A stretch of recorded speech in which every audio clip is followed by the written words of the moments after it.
Let me tell you a story about a legend that almost never was. Came from nowhere. His daddy made him a quarterback but never let him throw.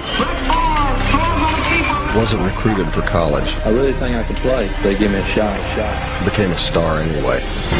Favre shows some cool on this one, finding Chris McGee for the touchdown. I'll tell you a story about a legend who almost died on the highway. Had half his guts taken out. Got drafted anyway. Atlanta has selected Brett Favre. Failed in Atlanta. I was a traveling roadshow in Atlanta.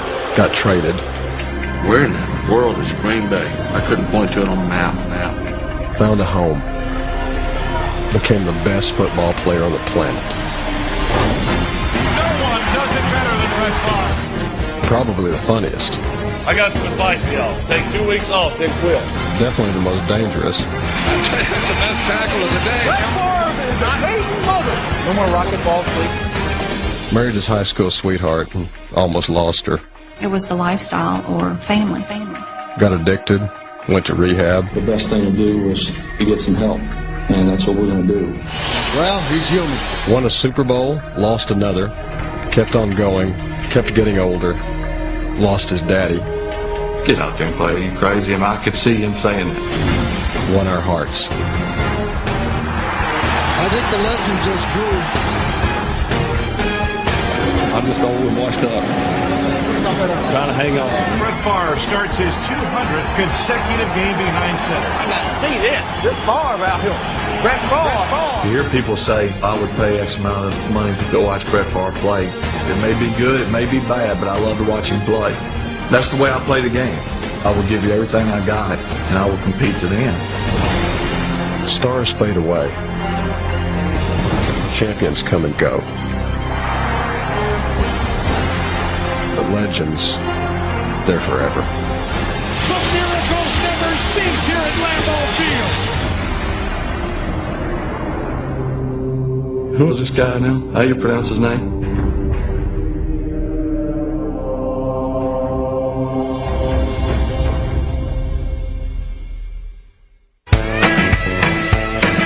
Brett Favre was born and raised in Kill, Mississippi.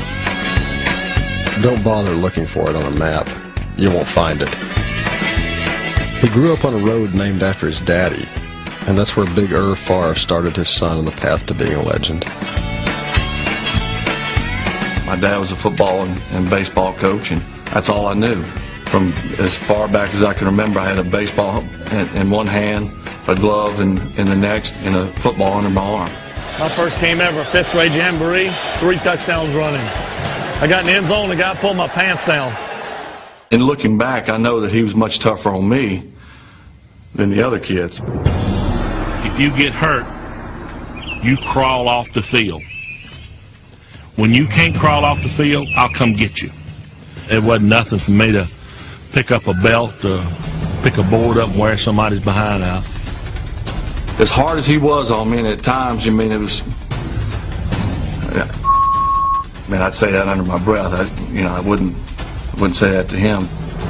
I wouldn't trade the way I was raised, because when I got in front of other coaches, they were tough, but it was like, at least I don't have to eat supper with them. It doesn't get any tougher than that. The statue that marks Brett's career at Hancock North Central shows a strong-armed gunslinger poised to pass. The truth is, Big Irv rarely let him throw, opting to constantly run it. Favre throws it in for a touchdown. When I played, it was 838 power pitch, which seemed fitting because I was the lead blocker. I loved it. At least got to do something. I knew Brett could throw, but back then I wasn't worried about just showcasing him and getting him a scholarship. We won 16 ball games in those 2 years. We didn't need to throw it. Brett Favre throws on the keeper for Hancock North Central. Big Irv's devotion to the running game almost grounded his son's career. When Brett graduated from high school, Southern Mississippi was the only Division I university to offer him a scholarship. I really think I could play. I think I got the good arm. I think if they give me a shot, I think I can do it for them. The moment he arrived on campus, the party started. I didn't start drinking really until I left high school. Hey, Me and my roommate, Chris Riles, he talked me into playing this game quarters. But we didn't have a quarter, so we took the washer off the sink. And we went and bought a case of Schaefer Light, because that was, $3 a case. Neither one of us were playing the next day. As we're drinking, I'm going, thank goodness I'm not playing. Well, little did I know, somewhere in the second quarter, the head coach looks at me and says, get ready. He says, you're in. I mean, I was kind of feeling queasy before the game, but I really was feeling queasy now. I'm like, oh my God, I was so nervous. Southern Miss put a freshman in at quarterback, Brett Favre, and Favre shows some cool on this one, finding Chris McGee for the touchdown. That was the last time I ever drank before a game, I can promise you that.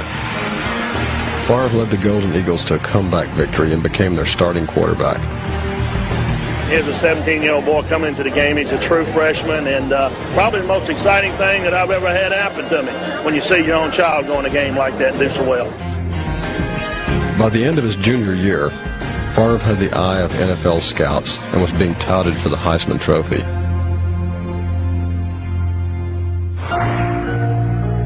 That all vanished on July 14th, 1990, just a mile from his home. My sister-in-law got the phone call, and she said, come on, we gotta go. Brett's been in an accident.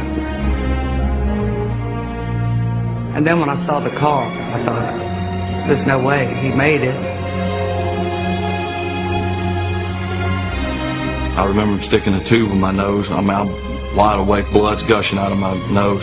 And they said, we got to have emergency surgery. 30 inches of your intestines has died, and we have to take it out now. I'm in so much pain right now, I can hardly raise out of this bed. Everyone else is saying, I don't know if he's going to play. It doesn't look good. Dad wasn't one of those to say, we'll sit this one out and come back next year. He just kind of sat in the back, doctor leaves. He said, I don't know. I think a few days, I think you'll be fine. And I kind of thought the same way. I've played 3 years, I know the system, and it's just a matter of getting back in shape and getting back out there and throwing some passes. I remember walking out of the hospital. I haven't seen sunlight in 7 days, and the sun was just blinding, and I was just pale white. Our first game was against Delta State here, which was a month after my surgery. I didn't even dress for the game. The following week we played Alabama, and I said, I'm playing. We want to get this clear now. Brett Favre will start. My uniform, which fit me before, sagging off of me. I'm like, it's one of the lineman's jockstrap that I get. I was just shriveled up. He barely passed for 100 yards, but he played, and he won, revealing the courage that would one day make him football's Iron Man quarterback. Southern Mississippi Eagles upset Alabama 27-24. It would not be the last time that Brett Favre beat the odds. Draft day 1991. Half of the kill packed Big Irv's house and watched Brett Favre get passed over for quarterbacks Todd Marinovich and Dan McGuire. After 6 hours, he finally got a call from the New York Jets. Well, if Atlanta doesn't take me, they're taking it. Atlanta has selected Brett Favre, quarterback, Southern Mississippi. The NFL got his name wrong, but Favre was certain the Falcons got the right man. Well, we'll see in the coming years who's the best quarterback, and I think he was third on the Atlanta Falcons depth chart and his coach's #1 punchline. He looked like a 3-year project, and I was working on a 2-year contract. This is my lasting impression of Jerry Glanville. And it's funny, but at the time it wasn't funny. I walk out and he said, hey, Mississippi. I said, hey, Coach, how you doing? Call me Jerry. I said, okay, hey, Jerry. He says, what school are you from, Mississippi? I said, Southern Miss. Yeah, I'm a Southern Miss. He said, no, damn, we drafted the wrong guy. We wanted a guy from Mississippi State. Where's Mississippi? Is he throwing spirals? He throws spirals. We're going to have a damn party. Mississippi, you're not going to play tonight? I tell you what, we got to have 2 plane wrecks and 4 quarterbacks go down, and you're it. I was a traveling roadshow in Atlanta. The only thing they used me for was Jerry Glanville would bet guys when we went to stadiums that I could throw the ball on the 3rd deck. And hell, I thought I was somebody. Everybody, come on. Mississippi's going to show us something. I bet anybody $100. Favre can throw it up in the third deck. Yeah, I could always sucker in somebody that hadn't seen it, and I always bet on Mississippi because he didn't care if he dislocated his arm if we could win the bet. I'm over there, we're giving them one of these. The guys, they putting up $100. I mean, the money would exchange hands with Jerry now. Brett Favre's first pass in the NFL was a touchdown, but not for the Falcons. Grabbed and picked off for a touchdown, Washington Redskins. And he ran to me, and he goes, "Can you imagine, Coach? My very first pass in the National Football League went for a touchdown." And he was kind of excited. And I said, "Yeah, but it wasn't our touchdown, was there?" He goes, "Years from now, nobody will remember. It was a touchdown." And that's the kind of spirit he had. Unfortunately, it was the kind of spirit that loved, well, let's just say, other spirits. When the lights went out, it was time for Mississippi to come out. I'll never forget, I went into a meeting, and he was sound asleep in the meeting. And I went to go over and raise all kinds of difficulties. And the closer I got to him, I could tell why he was asleep. I missed the team picture in Atlanta because I was hungover. I tell people I played for Atlanta, and if they happen to get the team picture, they're going, "What a liar. You didn't play for them." I can remember I was in my car leaving. The team picture was over, and here he comes driving the other way. Things changed that day. Everybody loved the guy. I loved the guy because of his spirit. We just had to harness it, which we didn't do. And so after one season, the Falcons gave up on Brett Favre. No one, including me, knew what was to come. Well, almost no one. The Green Bay Packers' new general manager, Ron Wolf, had tried to draft Favre a year earlier for the New York Jets. Wolf was so certain of Favre's talents that he traded a first-round draft pick for him, even after Favre failed his team physical because he suffered from the same hip condition that ended Bo Jackson's career. I was told that he'd be able to play 5 years. So that was good enough for you? That was good enough for me. Since Super Bowl II, the Packers had won exactly one playoff game. Now it was up to new head coach Mike Holmgren and quarterback coach Steve Mariucci to train a player whose only accomplishment in the NFL was throwing a football into the upper deck. All right, here we go. I still have drill film from him in his first mini camps.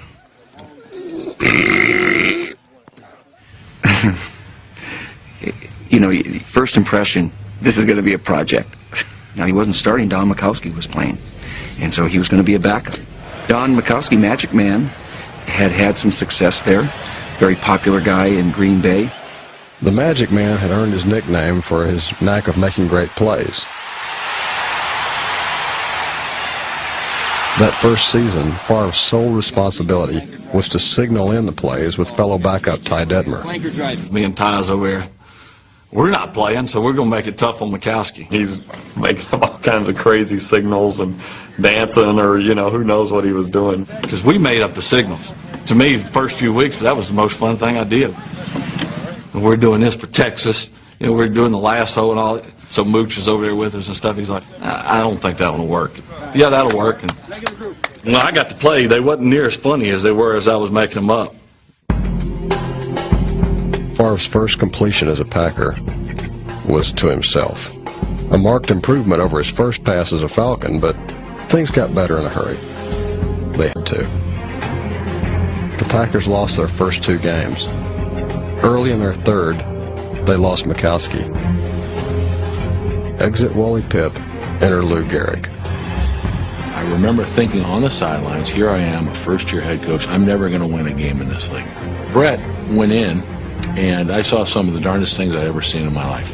First play audibles to a play we've never worked on before. 24, 24. And I drive back thinking, boy, I just did something good, and I get drilled in the back.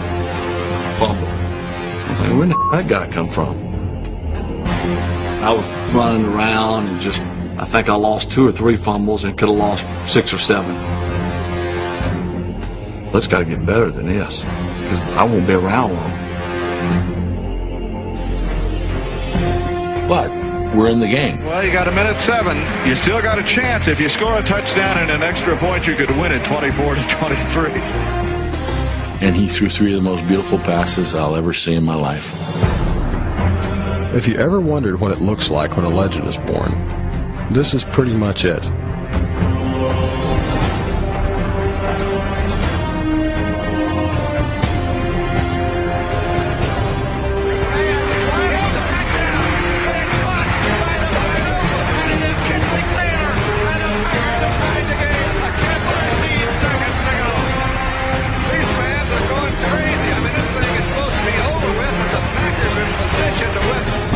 Huge win, but if I'm not mistaken, he was also holding for us. He was holding for the extra points. He didn't want to do that. If you watch the actual kick itself, as he's kicking it, both hands are like this instead of like this. Because I'm like, I am not getting kicked. So I get the ball right before he goes to kick it, I do this. But the ball stays straight up. It's stuck there in the mud.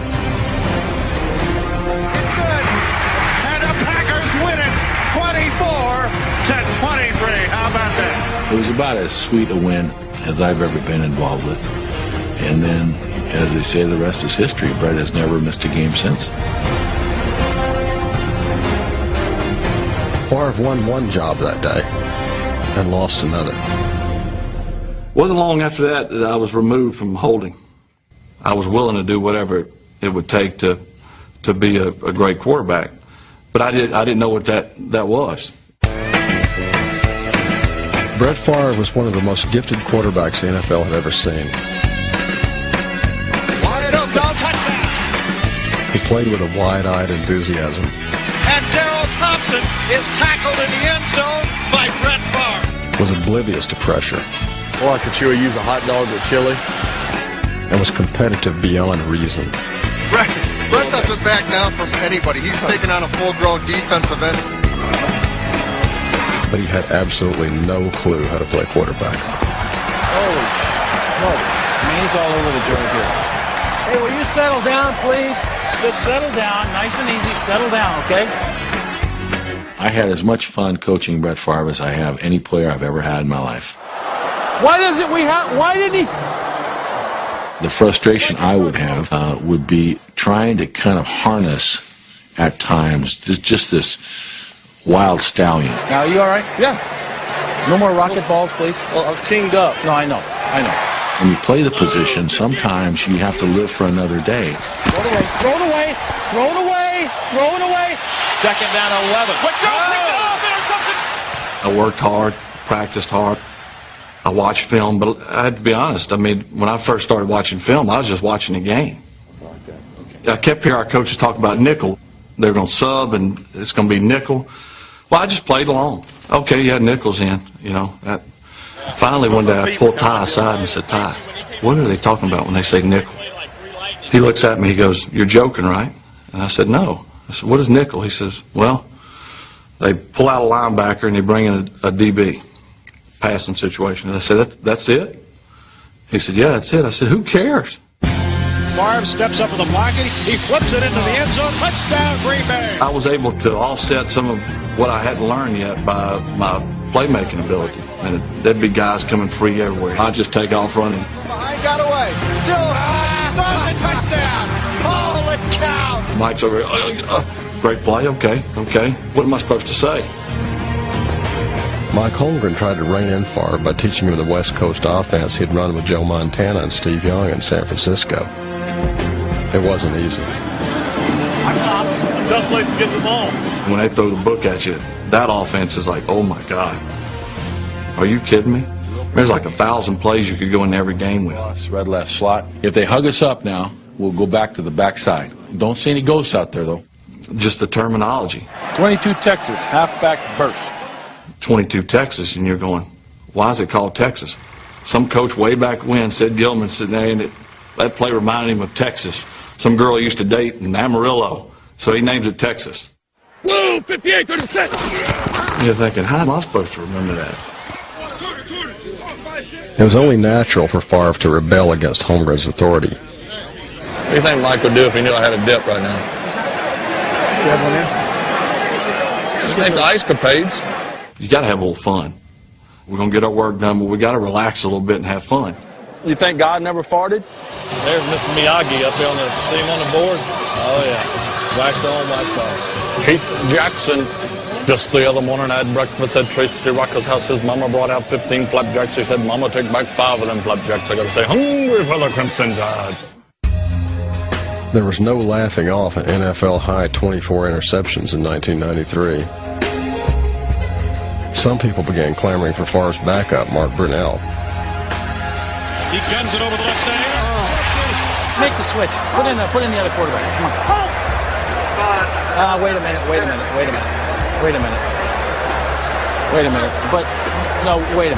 But you know what? He's got to know he's up here, okay? The newspapers would say things, talk radio, whatever. I was convinced Brett was the guy that was going to take us to wherever we're going to go. And I said, look, forget about all that. You and I are joined at the hip. And we're either going to get to the top of the mountain together or we're going to wind up in a dumpster. But it'll be together. You got to commit. And I committed to him. And then he just continued to get better and better and better. Now throw sidearm downfield. Open. Touchdown. How about far west left slot pass 396 to Omaha? All right, 396. Go. Make it happen. Favre looking. Now comes to the end zone. In traffic. I don't know. Right between 2 defenders. Favre rocketed toward the top of the NFL and led the Packers to the playoffs for just the second time in 2 decades. Favre is on the run. Favre is down the sidelines. Favre, touchdown! He dived into the end zone. Unbelievable. What a way to get this team into the playoffs. By 1995, he was the league's most valuable player and its most exciting. Favre looking. Now Favre running. Come on, run it. He's going to throw it to the end zone. He's open. Right open. Touchdown! With 55 seconds left. This is the best thing that's happened in Green Bay in a long time. Brett Favre was on top of his game. His next challenge would be taking the Packers to the top of the NFL.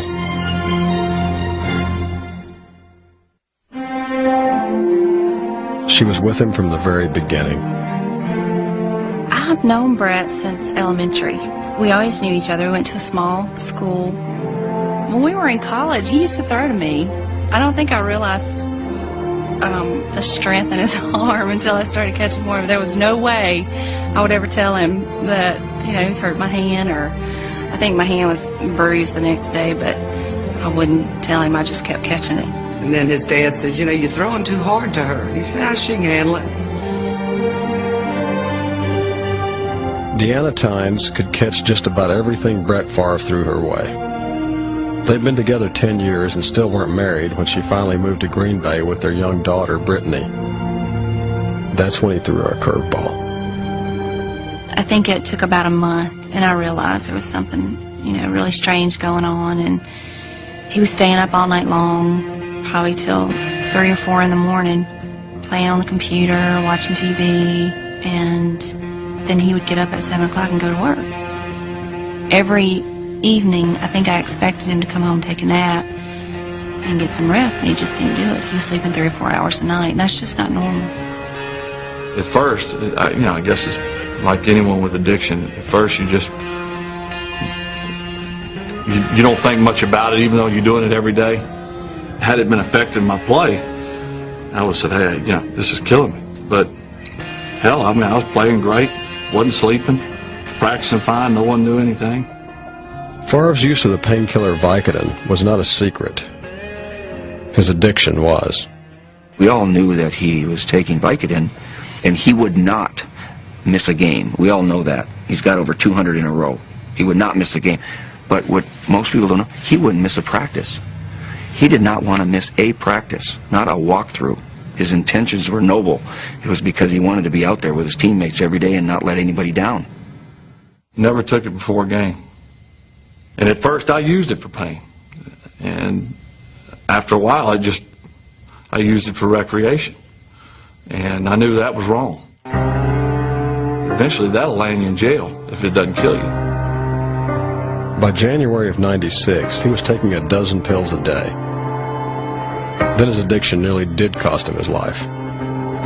Routine scope on my ankle and had a seizure in the hospital room, and that's kind of when it hit me.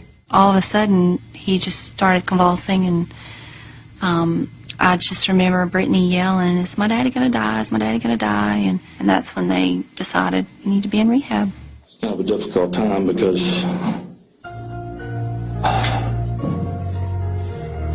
voluntarily I'm going to admit into a in-treatment facility for however long it takes to get better. And my objective is to get better so I can continue to play at a level that I have and to get to a Super Bowl. Fortunately for me, I didn't lose my wife and my kids. I didn't lose my life, didn't lose my job, and was able to rebound from it. After 45 days in rehab, he was released and made 2 vows. One to the woman he finally married, the other to lead the Packers to the Super Bowl. Mike and I did a press conference, started training camp, and I said, if you don't think we're going to do it, just bet against me. And, hell, I didn't know what I was. Mike's probably going, what in the hell is he doing? Coming out of there, it's what you write books about, I suppose. It's a familiar story. The hero hits rock bottom, picks himself up, and fights his way to the top. Here's Favre on a pump. Rolls to the right now. A pump and go for Antonio Freeman. Did he catch it? Touchdown! I can't believe it. Play! 6 months after checking out of rehab, Favre earned the second of 3 straight MVP awards.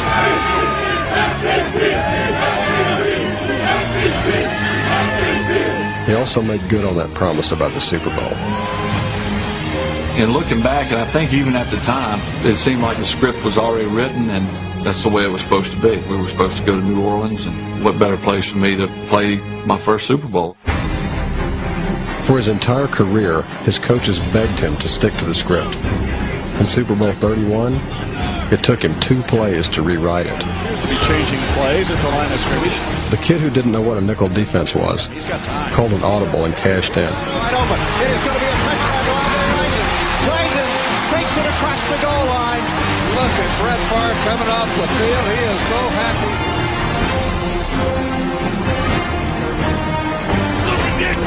Playing an hour away from his hometown, it was fitting that the old running quarterback from Hancock High ran one in to seal a world championship. If he wants to, he's going to run to the goal line. Yes, touchdown. The big Lombardi Trophy is coming home. World champion, Green Bay Packers. What he did that day is part of the legend, I suppose.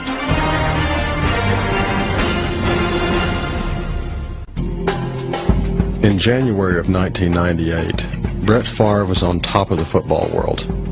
The Packers were in their 2nd straight Super Bowl. 32 seconds left. But this time the results were different. Got some time. Comes up over the middle. Threw it back. And Denver will win the Super Bowl. Well, he's human. Yeah, he is. His next loss was an even bigger one. After 7 seasons, Mike Holmgren left Green Bay. Over the next 5 years, the Packers won just 1 playoff game. As the losses mounted, so did Favre's frustrations. I'm so drained right now. He hadn't missed a game since 1992, the longest streak of consecutive starts by a quarterback in NFL history. All those Sundays were finally taking a toll.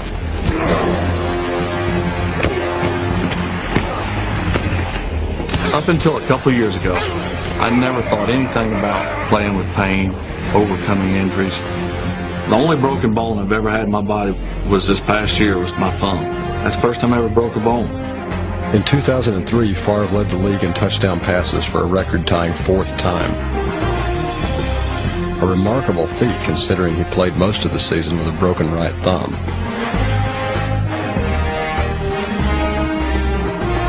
On a Monday night in Oakland in late December, he also played with a broken heart.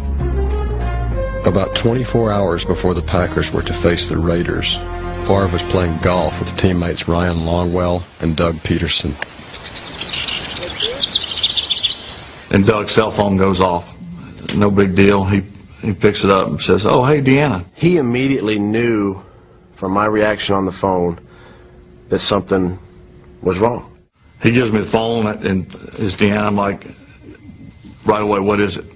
And she said, "It's your dad." And I just knew. I dropped the phone, and I didn't even ask what it was. I knew he was dead. While America learned that Irv Favre had died of a heart attack, Brett wondered whether he should play the next night. I knew he'd play.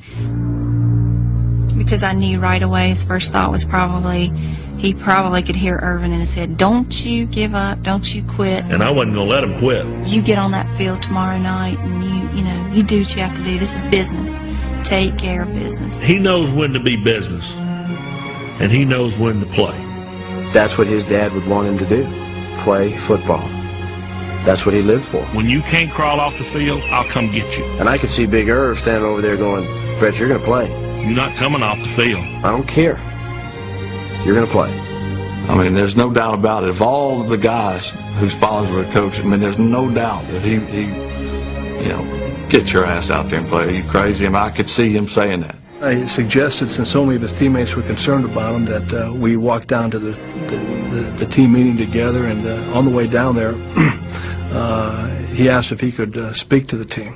He said that he had our back as a football team, as a player, as an individual. You know, you say that all the time with your buddies, "Oh man, I got your back. I got you on this one, I got you on that one." Well, he comes down in the midst of just losing his father and telling 53 players and then obviously coaches and everybody else that he had our back. I mean, you could have heard a pin drop in that room. He spoke about his love for his father.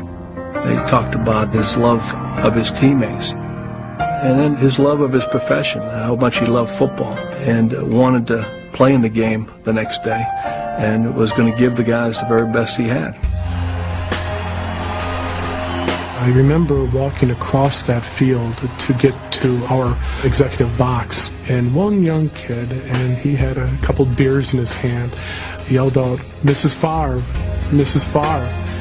And she looked up in the stands, and he raised a beer to her and said, "We're so sorry for your loss." What impressed me were the Oakland fans. They were so respectful, and that was awesome. I got a standing ovation from the fans. That doesn't happen. Words couldn't even explain how I felt. I was so nervous before the game. I was the most nervous I've ever been in a game. I couldn't breathe before the game. I didn't let on like I was. Butterflies is an understatement. I mean, it was crazy. Here's this toughest man in America trying to hold it together. It's his dad, and the world is watching.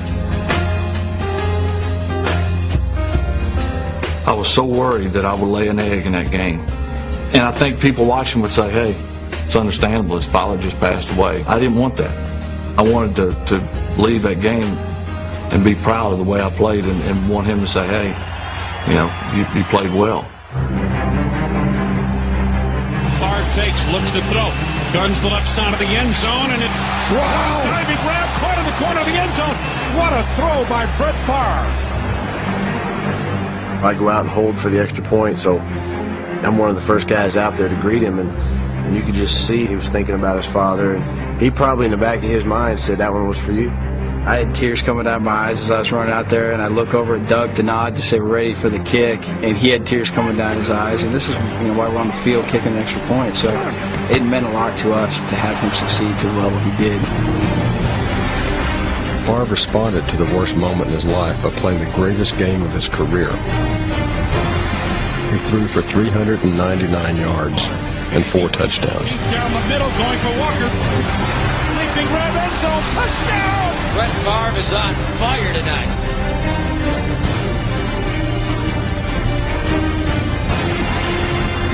Clearly, he felt his father's presence and the support of his wife. I think there was an awful lot of eye contact between Brett on the field and Deanna in the box. They've been high school sweethearts. They have 2 children together. they really understand each other so very well. I just felt for Brett, and I mean, my heart was just breaking, and just wanted to be holding his hand and just telling him after every play what a great job he did, and you're going to make it through, and, you know, your dad's watching. You know, I believe in God, was born and raised Catholic, never really considered myself overly spiritual. If there was ever divine intervention, he was there that night. Because under the perfect circumstances, I've never been able to do what I've done in that game. I remember specifically some of these Hail Mary passes, and I just couldn't believe it. I'm like, Brett, don't do this, don't do this. And as Deanna is hanging on to me and squeezing my arm, she's like, Father, it'll be okay, it'll be okay. I think she was challenging me to have a little more faith, at least in Brett, if not in God, that all would be okay. And the way the guys just kind of rose up to the challenge was amazing. To fight that hard and want something as bad as we all wanted it for another person, the guys went to a level that I've never ever seen before. And to be honest with you, I don't expect I'll ever see it again. It was almost divine intervention. But then you just sit back and say, no, it's not, it's Brett Favre.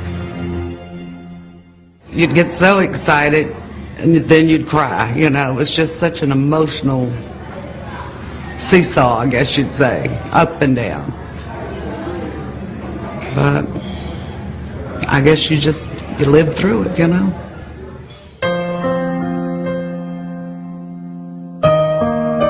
The outcome of that game, it was so emotional, but it was so special. I mean, it was like, you know, the entire game was specifically for his dad. It was so hard, but it just made it so special that we all, you know, just kind of rallied around his performance, and you just kind of hang on to that, and it was like he was really there. So it had a great impact on getting us through.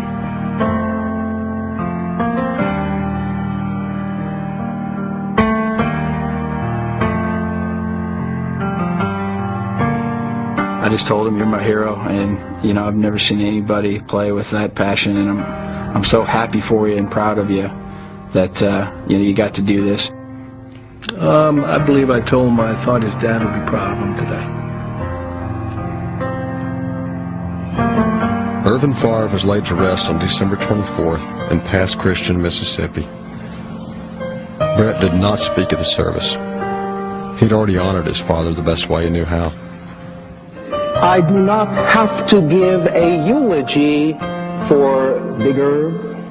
If you want to hear and see a eulogy for Irvin, go back and look at the game that Brett played the other night. That's the eulogy to Irv. If this were a Hollywood movie, Brett Favre would have overcome the death of his father and led the Packers to another championship.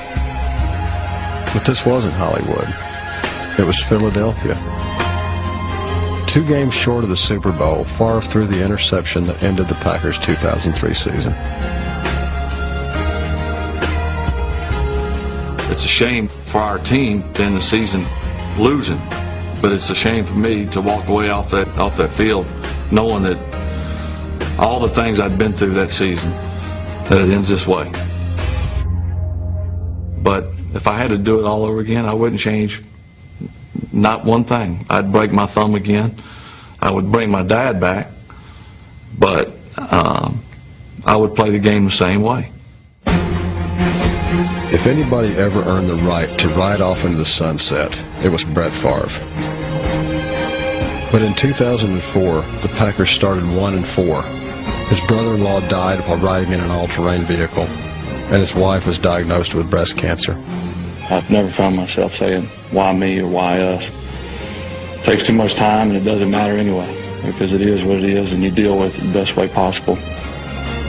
He's dealt with it the same way he's weathered every storm since 1992, by starting at quarterback for the Green Bay Packers.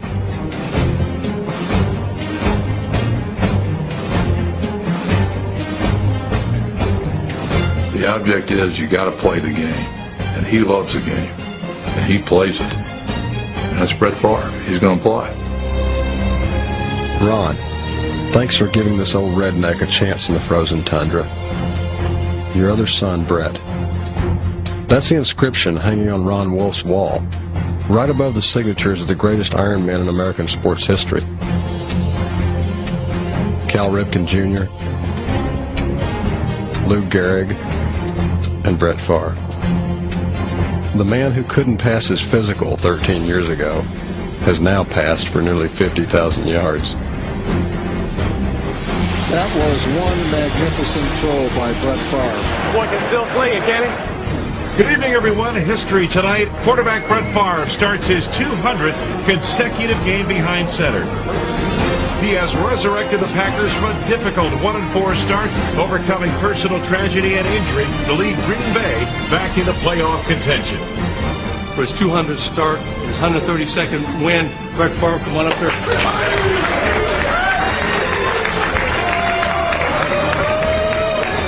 They don't make it much tougher than this guy.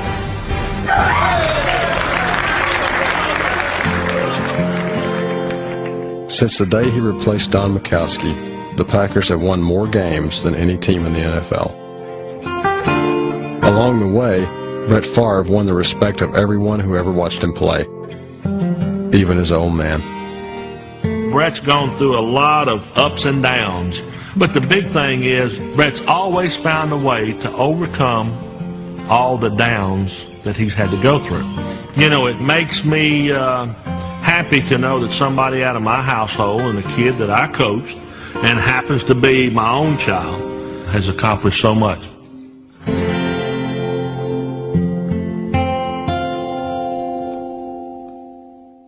In Super Bowl 31, the team from Titletown traveled to New Orleans to take on the New England Patriots. I'm Lambo Man. I'm Green Bay Man. Vince wants me to bring that trophy back. My mom told me when I was little I was going to be a big-time player, so I'm about to find out. What most fans already knew was that Brett Favre was more than a big-time player. To be changing plays at the line of scrimmage. Two wide receivers right. Chimera is the tight end to the right, and back goes Brett to throw. Here they come. He's got time. He's throwing it downfield. He's got him wide open. It is going to be a touchdown. Rising takes it across the goal line. Look at Brett Favre coming off the field. He is so happy. I think old Brett called the exact right audible for the situation there. This time he's going to go long upfield. There's wide open. Freeman, 50, 45, 40, 35, 30, 25 down the sideline. He's on the way. A long pass play. No Brett Favre again checking out at the line of scrimmage. And Antonio Freeman on a perfect throw by Brett Favre. It is 81 yards and a touchdown, and the Packers back in the lead. Hey, we got some big plays coming. The biggest play of the game, however, didn't come from Green Bay's dangerous offense. Instead, it came from the Packers' smallest, but most lethal weapon. Here is a high floater. Boy, this is a nice kickoff. Desmond Howard has to back up. Can't get the run from the goal line to the 5, to the 10, to the 15. Through a hole to the 20. To the 30, outside, to the 40. He may be gone. 50, to the 40, the 30, the 25, 20. Touchdown for Desmond Howard. He has been MVP without a doubt. The MVP's 99-yard return was not the only record set on this day. Reggie White notched a new Super Bowl record for sacks in a game. And here goes Bledsoe back. Here they come. They got him again. Back of the 20. Hello, Reggie. 3 sacks for Reggie. And 3 Super Bowl titles for the Green Bay Packers. Champions for the first time in 29 years. This trophy, as important as it is to any other team and any other player, it means more